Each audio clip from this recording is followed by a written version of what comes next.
नमस्कार दोस्तों, स्वागत है आप सभी का आपके अपने YouTube चैनल शिक्षा अकेडमी में। दोस्तों, आज के इस वीडियो में हम डिस्कस करने वाले हैं 30 अति महत्वपूर्ण प्रश्न जो कि आपकी सभी आगामी एग्जामों के लिए बहुत ही ज़्यादा इम्पोर्टेंट है। तो चलिए दोस्तों, बिना कोई देरी किए हुए आज का यह वीडियो स्टार्ट करते हैं। और दोस्तों, यदि आप इसकी PDF पाना चाहते हैं तो आप हमारे टेलीग्राम ग्रुप में जुड़कर सभी वीडियो की PDF प्राप्त कर सकते हैं। टेलीग्राम ग्रुप की लिंक आपको वीडियो के डिस्क्रिप्शन में मिल जाएगी। तो चलिए आज का यह वीडियो स्टार्ट करते हैं। पहला प्रश्न है, पृथ्वी पर दिन और रात होते हैं। पृथ्वी पर जो दिन और रात होते हैं यह किसके कारण से होते हैं? ऑप्शन है दैनिक गति के कारण से, बी वार्षिक गति के कारण से, सी छमाही गति कारण से, या तिमाही गति के कारण से। तो राइट आंसर इसका हो जाएगा ऑप्शन नंबर ए, यानी दैनिक गति के कारण से पृथ्वी पर दिन और रात होते हैं। दैनिक गति जो पृथ्वी घूर्णन करती है उसके कारण से दिन और रात होते हैं पृथ्वी पर। ठीक है, ऑप्शन ए इसका सही आंसर हो जाएगा। दैनिक गति के कारण से पृथ्वी पर दिन और रात होते हैं। अगला प्रश्न है, सबसे बड़ा ग्रह कौन सा है? ब्रह्मांड का जो अपना ब्रह्मांड है उसमें सबसे बड़ा ग्रह कौन सा है? ऑप्शन है बृहस्पति, पृथ्वी, यूरेनस या शुक्र ग्रह। तो राइट आंसर हो जाएगा ऑप्शन नंबर ए, यानी बृहस्पति। यह हमारे सौर मंडल का सबसे बड़ा ग्रह है। ऑप्शन नंबर ए इसका राइट आंसर हो जाएगा। अगला प्रश्न है, सबसे छोटा ग्रह कौन सा है? सबसे छोटा ग्रह कौन सा है? सबसे बड़ा तो कौन आ गया था? बृहस्पति। तो अब क्वेश्चन है कि सबसे छोटा ग्रह कौन सा है? ऑप्शन में है मंगल, शनि, बुध या नेपच्यून। तो राइट आंसर इसका हो जाएगा ऑप्शन नंबर सी, यानी कि बुध ग्रह यह सबसे छोटा ग्रह है। ठीक है, ऑप्शन नंबर सी इसका राइट आंसर हो जाएगा। अगला प्रश्न है, अगुलहास धारा किस महासागर में बनती है? अगुलहास जो जल धारा है वह किस महासागर में बनती है? ऑप्शन है प्रशांत महासागर, हिंद महासागर, आर्कटिक महासागर या अन्य किसी और में। तो इसका राइट आंसर हो जाएगा ऑप्शन नंबर बी, यानी हिंद महासागर में बनती है। अगुलहास धारा यह हिंद महासागर में बनती है। ऑप्शन नंबर बी इसका राइट आंसर हो जाएगा। अगला प्रश्न है, पृथ्वी का सबसे भीतरी वाला भाग क्रोर किसका बना होता है? पृथ्वी का सबसे भीतरी जो भाग होता है जिसे क्रोर कहा जाता है वह किसका बना हुआ होता है? ऑप्शन है तांबा और जस्ता, निकेल और तांबा, लोहा और जस्ता, लोहा और निकेल। तो इसका राइट आंसर क्या हो जाएगा? ऑप्शन नंबर डी, यानी लोहा और निकेल का बना हुआ होता है। पृथ्वी का जो भीतरी कोर होता है यह लोहा और निकेल का बना हुआ होता है। ऑप्शन नंबर डी इसका राइट आंसर हो जाएगा। अगला प्रश्न है, मैग्नीज के उत्पादन में भारत का दूसरा स्थान है। मैग्नीज के उत्पादन में भारत का कौन सा दूसरा स्थान है? तो पहले स्थान पर कौन सा देश है? ऑप्शन है फ्रांस, रूस, कनाडा या संयुक्त राज्य अमेरिका। तो राइट आंसर इसका हो जाएगा ऑप्शन नंबर बी, यानी कि रूसी संघ। ठीक है, रूसी संघ यह रूस देश है, यह मैग्नीज के उत्पादन में सबसे प्रथम स्थान, यानी कि दुनिया में सबसे टॉप पे कौन है? रूस देश है। किसके लिए? मैग्नीज के उत्पादन के लिए। अगला प्रश्न है, निम्नलिखित में से कौन देश कोयले का सबसे बड़ा उत्पादक है? निम्नलिखित में से कौन देश कोयले का सबसे बड़ा उत्पादक देश है? ब्राज़ील, भारत, अमेरिका या चीन। तो इसका राइट आंसर क्या हो जाएगा? ऑप्शन नंबर सी, यानी कि अमेरिका। ठीक है, अमेरिका में सबसे ज़्यादा कोयले का उत्पादन होता है। ऑप्शन नंबर सी इसका राइट आंसर हो जाएगा। अगला प्रश्न है, इनमें किसको जापान का मैनचेस्टर कहा जाता है? निम्नलिखित में से या फिर इनमें से किसको जापान का मैनचेस्टर कहा जाता है? मैनचेस्टर क्या है? एक शहर का नाम है। यह जापान के किस शहर को कहा जाता है? ऑप्शन है ओसाका, टोक्यो, नागासाकी या योकोहामा। तो इसका राइट आंसर हो जाएगा ऑप्शन नंबर ए यानी कि ओसाका को। ठीक है, जापान का जो मैनचेस्टर है वह ओसाका शहर को कहा जाता है। अगला प्रश्न है, भारत के स्वतंत्रता संग्राम के दौरान डिकेंस एजुकेशनल सिक्योरिटी नामक संस्था की स्थापना किसने की थी? इसका राइट आंसर क्या हो जाएगा? ठीक है, डिकेन एजुकेशनल सोसाइटी, ठीक है, सोसाइटी की नामक जो संस्था थी इसकी स्थापना किसने की थी? ऑप्शन है जवाहरलाल नेहरू, रविंद्रनाथ टैगोर, बाल गंगाधर तिलक या व्योमचंद बनर्जी। तो राइट आंसर इसका हो जाएगा ऑप्शन नंबर सी यानी बाल गंगाधर तिलक ने की थी। ठीक है, डी कैन एजुकेशनल सोसाइटी की स्थापना बाल गंगाधर तिलक ने की थी। ऑप्शन नंबर सी इसका राइट आंसर हो जाएगा। अगला प्रश्न, 1857 के गदर के समय भारत का गवर्नर कौन था? 1857 की जो क्रांति हुई थी उस समय भारत का गवर्नर जनरल कौन था? ऑप्शन है Lord Canning, Neil Armstrong, John Mathai या फिर कोई अन्य। तो इसका राइट आंसर हो जाएगा option number A Lord Canning. ठीक है, लॉर्ड कैनिंग यह 1857 के समय भारत का गवर्नर जनरल था। ठीक है, ऑप्शन नंबर ए इसका राइट आंसर हो जाएगा।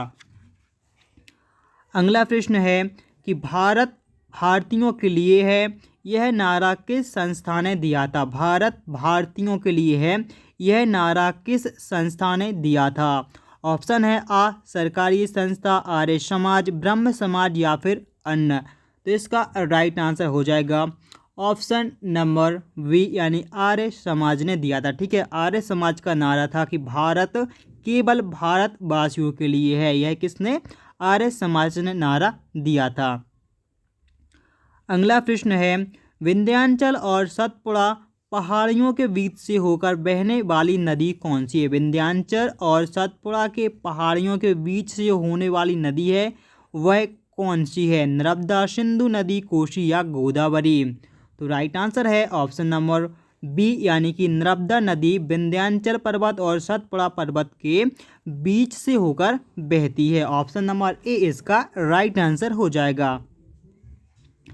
अगला प्रश्न है, इन्वेस्टर प्रोटेक्शन फंड किस संस्था ने स्थापित किया था? इन्वेस्टर प्रोटेक्शन जो फंड है वह किस संस्था ने स्थापित किया था? इसे IPF के नाम से जाना जाता है। यह किसने स्थापित किया था? ऑप्शन है पूंजी मुद्दे ने, DLF ने, सेबी ने या अन्य ने।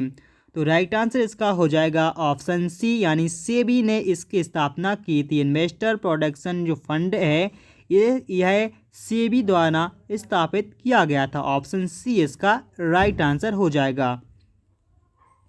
अगला प्रश्न है, कुंडलापुर एवं करवार कच्छ वनस्पति स्थान कहाँ स्थित है? कुंडलापुर एवं करवार कच्छ वनस्पति यह कहाँ पर स्थित है? ऑप्शन है केरल राज्य में, कर्नाटक राज्य में, तमिलनाडु राज्य में या त्रिपुरा राज्य में। तो राइट आंसर इसका क्या हो जाएगा? ऑप्शन नंबर वी कर्नाटक राज्य में स्थित है। कुंडलापुर एवं करवार जो कच्छ वनस्पति है यह स्थान कर्नाटक राज्य में स्थित है। ऑप्शन बी इसका सही आंसर हो जाएगा। अगला प्रश्न है, भारत की प्रथम बहुउद्देशीय परियोजना किस नदी पर बनाई गई थी? भारत की प्रथम बहुउद्देशीय जो परियोजना है वह किस नदी पर बनाई गई थी? ऑप्शन है कावेरी, गंडक, दामोदर या यमुना नदी। तो इसका राइट आंसर हो जाएगा ऑप्शन नंबर सी यानी कि दामोदर नदी पर बनाई गई थी। भारत की जो बहुउद्देशीय परियोजना है वह दामोदर नदी पर बनाई गई थी। ठीक है, बहुउद्देशीय का मतलब होता है बहुत से कार्यों के लिए। ठीक है, जैसे बिजली उत्पादन भी हो जाती, सिंचाई भी हो जाती और मछली पालन, बहुत सारे उद्देश्यों के लिए है परियोजना का निर्माण या नदी का जो बांध बनता है उसके लिए कहा जाता है।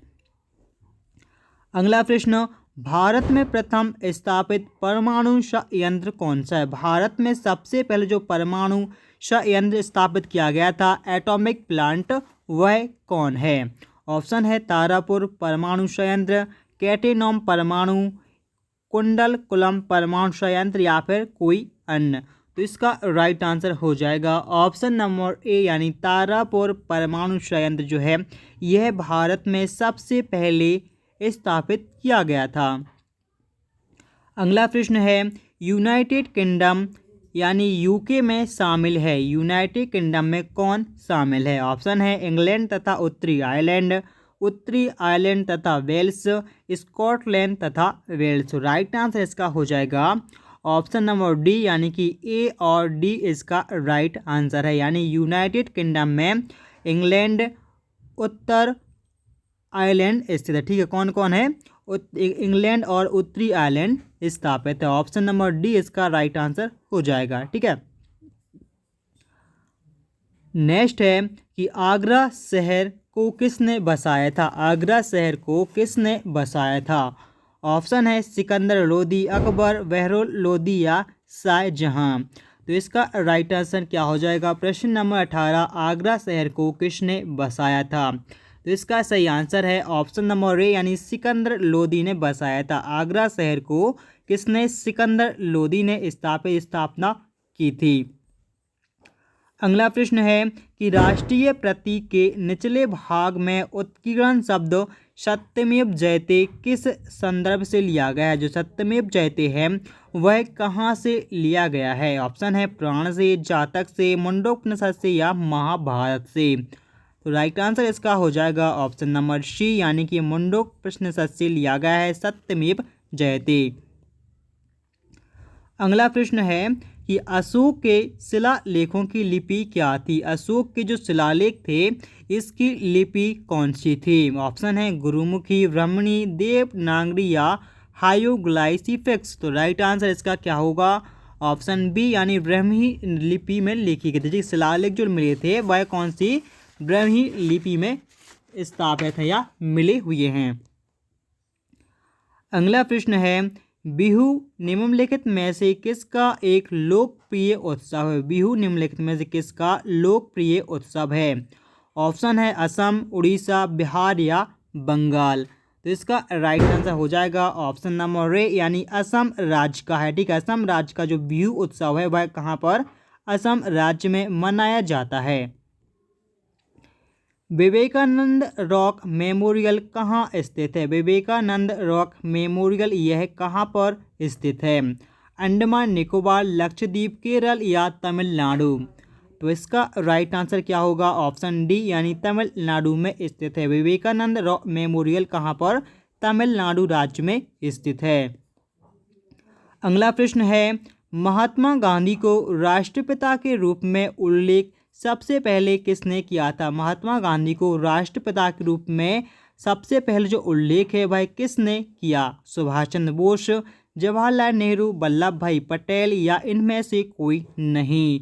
तो इसका राइट आंसर हो जाएगा ऑप्शन नंबर ए यानी सुभाष चंद्र बोस ने कहा था। ठीक है, महात्मा गांधी को राष्ट्रपिता सबसे पहले सुभाष चंद्र बोस ने कहा था।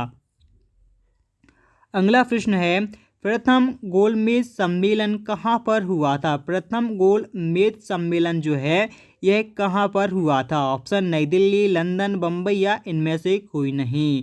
तो राइट आंसर हो जाएगा ऑप्शन नंबर बी यानी गोलमेज सम्मेलन जो 3 हुए थे वह तीनों ही लंदन में संपन्न हुए थे। ठीक है, ऑप्शन बी इसका सही आंसर हो जाएगा। अगला प्रश्न है देश का लौह पुरुष किसे कहा जाता है? देश का जो लौह पुरुष के नाम से जाना जाता है वह कौन है? ऑप्शन है सरदार पटेल, पंडित जवाहरलाल नेहरू, महात्मा गांधी, लोकमान्य तिलक।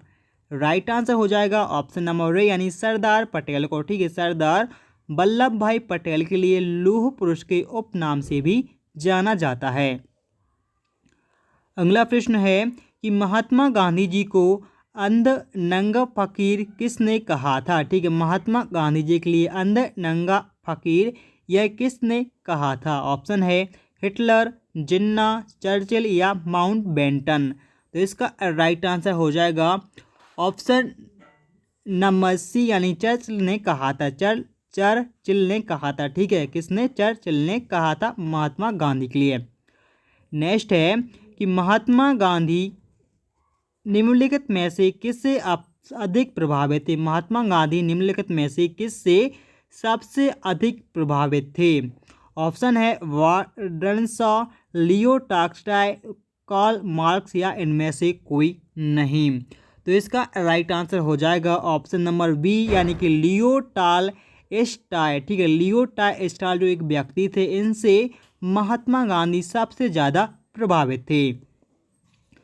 अगला प्रश्न है महात्मा गांधी का जन्म कब हुआ था? महात्मा गांधी का जन्म कब हुआ था? ऑप्शन है 1859, 1869, 1879 या 1889।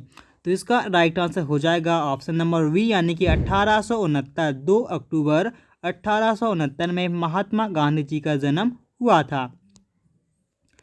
अगला प्रश्न है कि पंजाब केसरी के नाम से कौन जाना जाता है? पंजाब केसरी के नाम से कौन विख्यात हैं? ऑप्शन है रजनीत सिंह, गुरु गोविंद सिंह, गुरु नानक या लाला लाजपत राय। तो इसका राइट आंसर है ऑप्शन नंबर डी यानी लाला लाजपत राय को पंजाब केसरी के उपनाम से भी जाना जाता है। ऑप्शन नंबर डी इसका राइट आंसर हो जाएगा।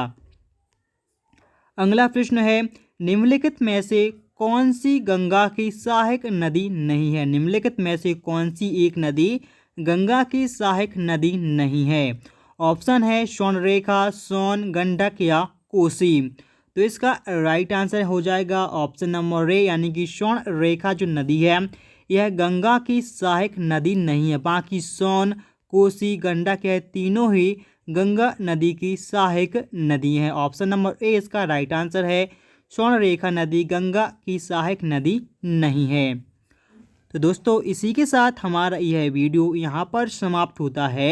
यदि आपको वीडियो पसंद आया हो तो प्लीज़ वीडियो को लाइक करें, शेयर करें और चैनल को सब्सक्राइब करना ना भूलें। और दोस्तों PDF पाने के लिए आप हमारे टेलीग्राम ग्रुप को ज़रूर ज्वाइन कर लीजिएगा, जिसकी लिंक आपको वीडियो के डिस्क्रिप्शन में मिल जाएगी, जहाँ पर आप हर एक वीडियो का PDF प्राप्त कर सकते हैं। तो चलिए दोस्तों मिलते हैं अगले वीडियो में, तब तक के लिए दोस्तों बाय।